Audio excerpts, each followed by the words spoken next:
Welcome back to Muscle Car Syndicate. I'm Mike, behind the camera, showing you this 1969 Hurst Olds that just got pulled out of a barn in little old Iowa. Follow along while we walk around the car, learn some history on it, and talk about things that make it special.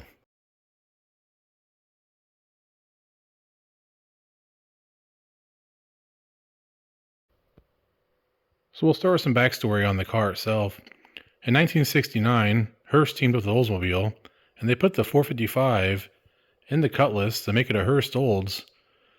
General Motors then imposed a 400 cubic inch limit on all intermediates, or that'd be the A body, and that includes the GTO, the Chevelle, the Skylark, and of course the Cutlass that this is built off of.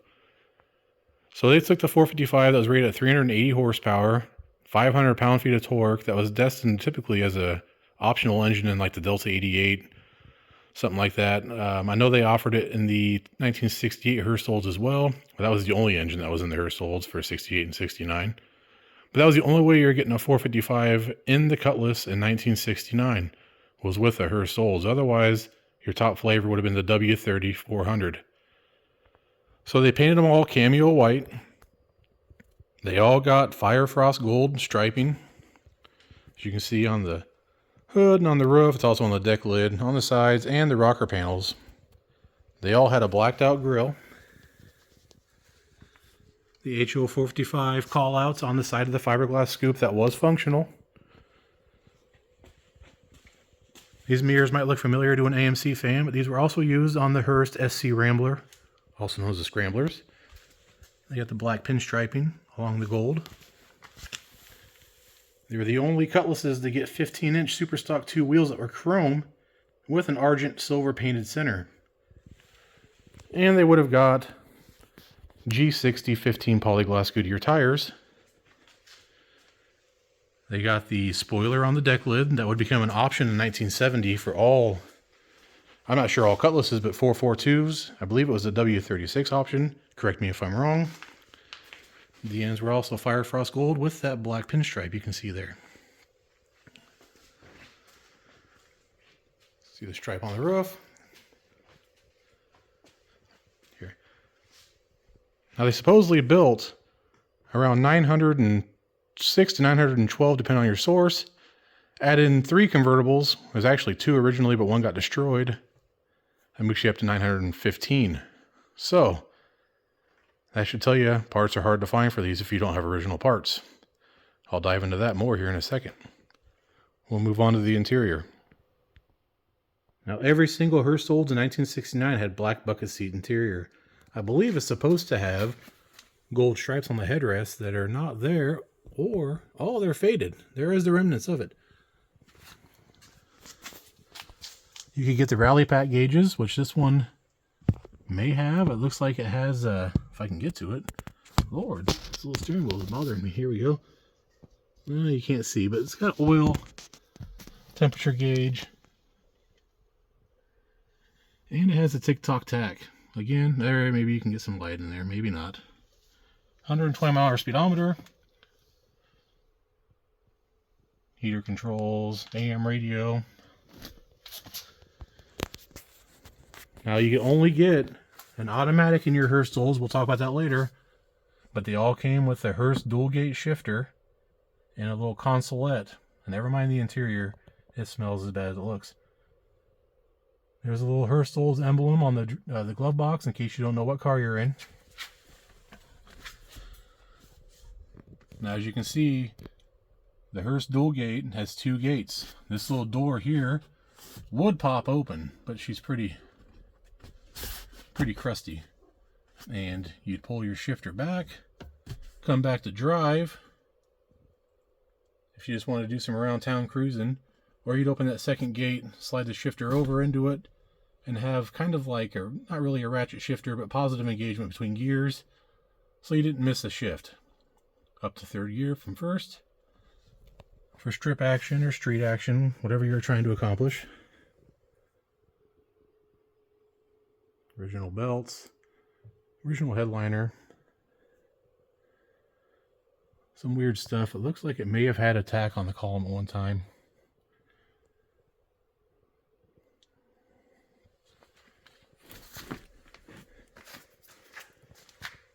Now we're going to move on to Drivetrain.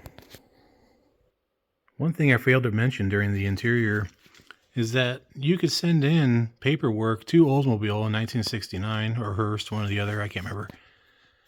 They would send you a custom plaque to put on your dash saying, I believe, what car number you had and you were the original owner, or this car owned by such and such. This car has one of those, but it is not affixed to the dash anymore. I believe the owner has it stashed away somewhere.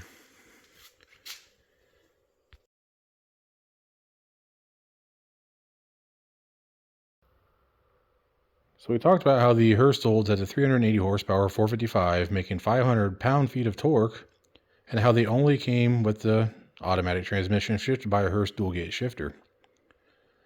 Now here's the problem with this car. That's not the original 455. It's actually a 455 out of a 1970 442. I kind of figured that. I didn't pull the numbers off the valley inside here. The decal still says 442. It has E-heads on it. So I'm just going with the idea that it's an actual 1970 442 455. Not a W30 that had F-heads. It'd have the different air cleaner assembly. But someone did paint or put a decal right there. You can see the ghost image that it said W30. Which again, these cars weren't. There you can see the inlet and the hood for that fiberglass scoop. So it would have had... The engine would have been painted red to begin with. It would have had an open element. No, it wouldn't be open. No, I shouldn't say that. The air cleaner had a flapper in the top, much like the 70 and up 7072 W30s did, with a foam seal all the way around it. Now I believe under loss of vacuum from matting the pedal, it would open that flapper and it would allow cold air being forced in through the nose on the scoop into the engine a lot more freely. The other thing is these would have had D heads, although I believe I've read that some may have left with C heads. But D heads, they would have had a specific Oldsmobile part numbered, or Hurst Olds part numbered intake manifold, both of which are super expensive. The last intake I saw for sale was being offered at $12,000.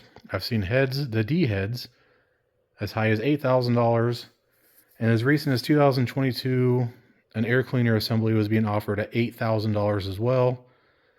It's a lot of change if you want to, make your car correct. I don't know what the history on this one or why this engine's in there. Apparently the original owner is still alive. He has talked with the current owner, and he didn't. I don't think he gave cause to why this engine's in here now, and it might have been the owner after him.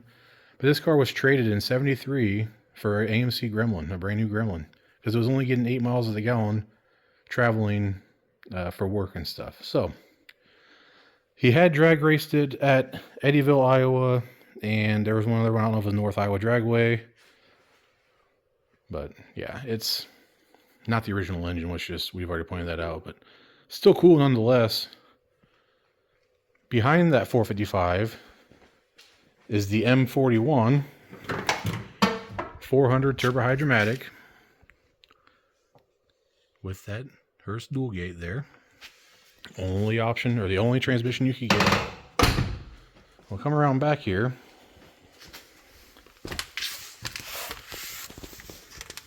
Underneath we have the Type O 12 bolt. Shows the limited slip. The tab's still there, bolted to the rear end cover. Now, if this car had air conditioning from the factory, which it does not, it would have only been allowed to have the 323 rear gear. Otherwise, your standard gearing for a non-AC car was 342, and you had an optional 391. I don't know which one this one has, but I don't think it matters right now. I don't know if I've ever got a shot of the passenger side really yet.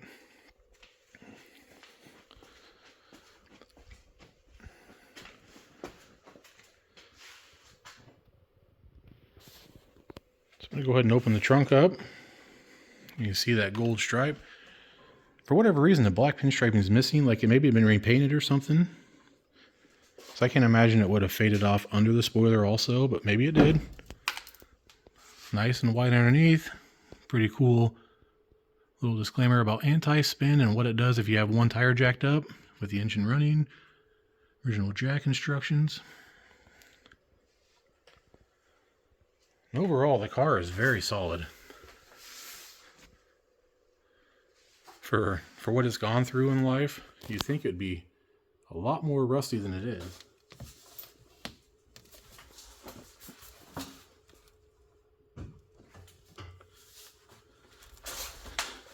Just trying to get my light here.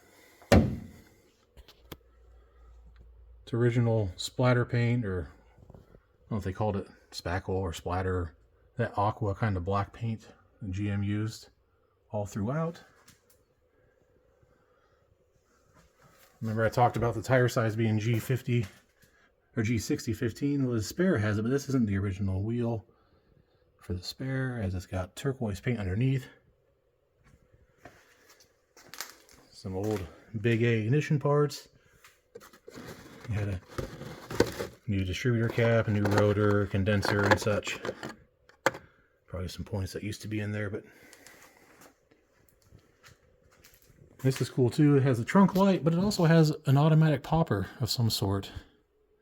I can't get the glove box door open to see if that's where the switch for that would have been, but it looks factory. See where it routes down to go back into the car.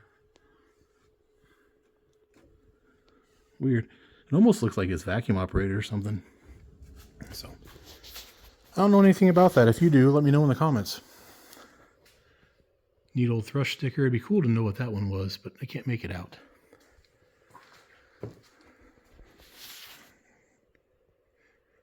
Well, the current owner plans on making this car a driver the way it is for now, with plans to fully restore it in the future.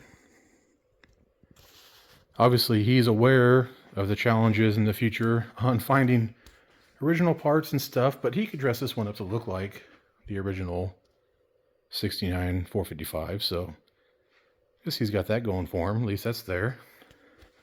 You can see he's got the big power brake booster, disc brakes.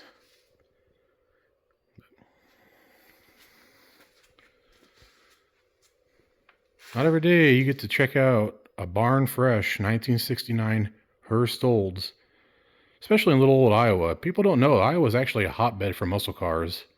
And discussing with friends, we think it's because of the farm money that was here. There are a ton of them still out here. And there's also more here on this property that I'll be covering in the future. One that potentially even has an LS6 454 in it that was drag raced. So be sure you stay tuned for that. I'm Michael Muscar Syndicate. If you like what you see, please like, comment, subscribe. Tell your friends, don't tell your friends. I know it's not a very polished video, and I'm not known for that because I don't know what I'm doing. I'm just having fun. So, thank you for watching.